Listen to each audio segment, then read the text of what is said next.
நானும் திருந்தலாம் தாங்க பார்க்குறேன், ஆனால் திருந்த விட மாட்டேதுங்க இந்த உலகம் அப்படின்னு போய் சொல்ல மாட்டேன். நான் டயட் பண்ணணும்லாம் என்றைக்குமே முடிவு பண்ணதே கிடையாது. பட் நல்லா ஓடுறோம், நல்லா காப் லோட் பண்ணி 1000 கிலோமீட்டர் 200 நாளுக்குள்ளே முடிக்கணும். அதான் கோலி. இன்றைக்கி ஈவினிங் ஒரு 10 கிலோமீட்டர் இருக்குது. காலையில் வந்து கிளாஸஸ்லாம் இருந்தனால நான் எடுக்கல. அம்மா வர ஊருக்கு போயிருந்தாங்களா. அல்வா, திருநெல்வேலி அல்வாவில் கோவில்பட்டி அல்வா, சுப்பையா தேவர் கடை நல்லாயிருக்கும். அதுவும் நல்லா அல்டிமேட்டாக இருக்கும். அல்வா மட்டும் இல்லைங்க, போன வாட்டியே சொன்னீங்க நிறைய பேர், பேரை வேறு மாற்றி சொன்னேன். கருப்பட்டி மிட்டாய், அதுக்கப்புறம் சீனி மிட்டாய், தேன் உழவு சம்திங் எதாவது சொன்னீங்க, திரும்பியும் போடுங்க.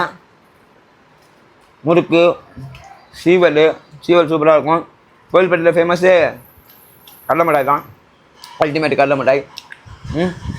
அல்வா வந்து அல்டிமேட்டுங்க. அல்வா வந்து திருநெல்வேலி அல்வா மாதிரியே இருக்கும். பக்கத்தில் தானே ஊர், வேறு லெவலில் இருப்பான். சாப்பிட்டோம், செரிச்சிடும், சாயங்காலம் ஓடி சரிச்சு விட்ருவோம், அவ்வளோதான். டயட் பண்ணுறவங்களுக்கு தான் வாண்டடாக என் வீடியோ வரும். யாரா இவன் ரோதனையாக இருக்குன்னு இக்னோர் பண்ணுறேங்க, ஆனால் லைக் போட்டு இக்னோர் பண்ணுறேங்க. ஓகே, இந்த மாதிரி ஆசை இருந்ததுன்னா சாப்பிடுங்க. சாப்பிட்ட உடனே செரிச்சிடும், செரிச்சதுக்கப்புறம் சரிங்க. Okay, bye, love you.